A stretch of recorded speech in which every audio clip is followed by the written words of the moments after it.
Yeah, I would say there's something like this. Be a little bit more creative in that. All right, Tal Heinrich, thank you for joining us.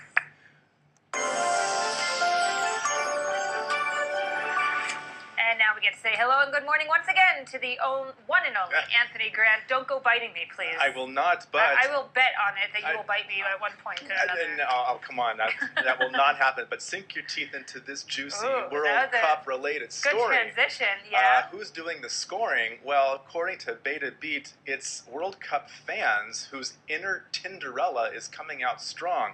Now... You know, Tinder, yes, look at this headline. Tinder users, not soccer players, are doing all the scoring at the World Cup. Apparently, get this, Tinder use in Brazil has increased by 50% during the World Cup. Downloads of the popular dating app are soaring. It's great news for the Tinder people. It's amazing news. I mean, what do you think when you bring 500,000 people over? 600,000 people. Market. Exactly. People you'll never see again, probably. Also. Or maybe they'll, actually end up getting married, and who knows, and have honeymoons in way. Brazil. That's not the Tinder way. Anyway, in Brazil, all rules are broken. So this is interesting development there on the app I'm sure front. Tinder's happy then. I think Tinder's very pleased about this development. And speaking of fans as well, no lesser or greater site than Vogue.com is in on the action on World Cup fan fashion. Oh. And they have a nice internet piece in which they rate the different countries' looks. And who's winning? Let's see. Who did Anna Wintour decide to? It's Anna's minions. Anna rates like Rihanna and all that, okay, but her employees rate the fans. There's the Waterboy. Yeah. That's Mexico, I think. Yeah. Is that? No, I'm sorry. Colombia, with the beautiful. There we go. Headpiece there. Italy on the left there, and Japan. I can't say that fashion is, It's not haute couture.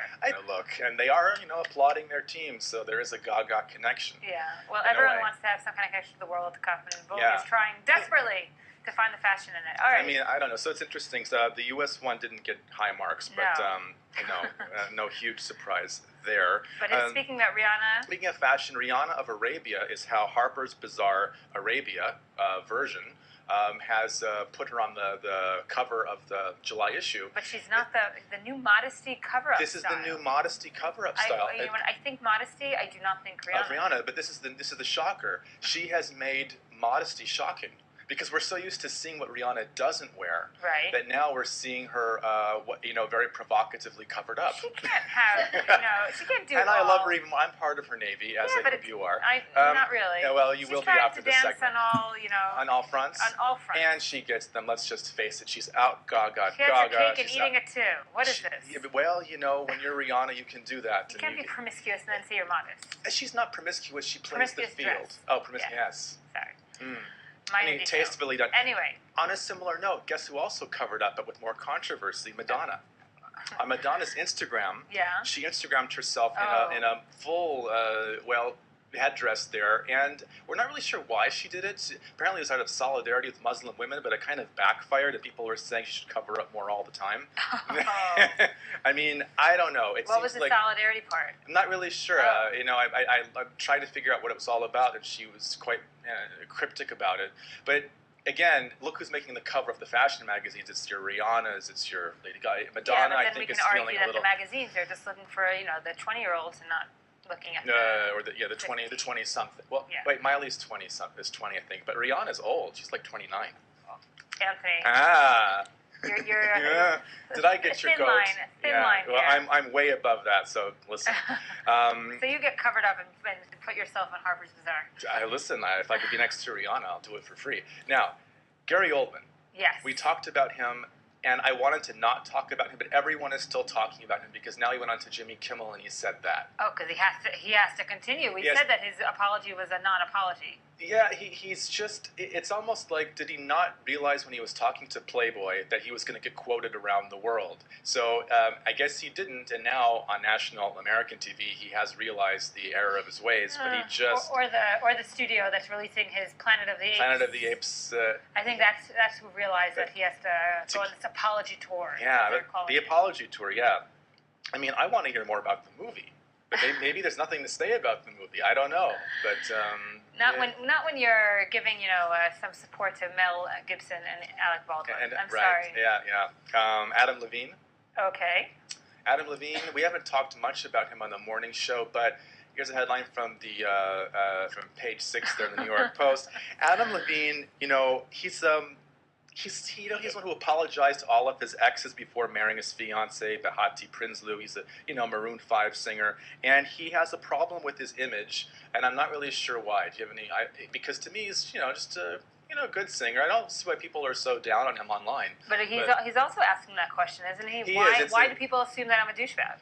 Well, it's coming up in the GQ July issue, apparently, this interview in which he's talking about, this whole internet image situation. But I think that he needs the beer just to chillax. And speaking of beer, the hot new summer beverage is the canned beer cocktail. What's that? Well, it's like a mango Rita, but without the tequila. And interestingly, this drink, which is coming from Budweiser, the Budweiser company, is popular among women for some reason more than men. Okay. And you get the convenience of a cocktail without having to mix it yourself. So how many calories does this strawberry craziness have? I don't know, but there's the mango Rita, the raspberry Rita, and I'm thinking for Israel, the Arak-a-Rita. Nice. Yes. I'm going to mix it myself. Patent it now. I want one now. But in the weekend, not now, but why after not now? That would be a fun one. Arak-a-Ritas for all. Arak-a-Ritas for all. Yes. On me. Last one. Arak-a-Ritas for peace. Well, again, it came back to us, the World Cup and this headline from the Post. You're more likely to get bitten by the World Cup cannibal than a shark. It's true. And a study has been, apparently they did some numbers crunching, numbers biting, and found out that, your chances are greater of running up against that guy's teeth than jaws. Sharks have such bad reps. When it's actually Suarez who has... Exactly. Who has those numbers. Way to go, Uruguay. Or not. Chewing his way to fame. Chewing his way to fame. Well, Anthony Grant, I thank you for joining us, and of course, those Arak-a-Ritas. Yes, the Arak-a-Ritas. I think we're going to see if they have any on tap at the Jaffa Port. At the Jaffa Port. It is the weekend. You're allowed to go out and have some Arak-a-Ritas. A little beverage exploration. While watching, of course, Suarez. Absolutely. Well, Anthony Grant, thank you again for joining us. Kyle Heinrich, thank you for joining us. And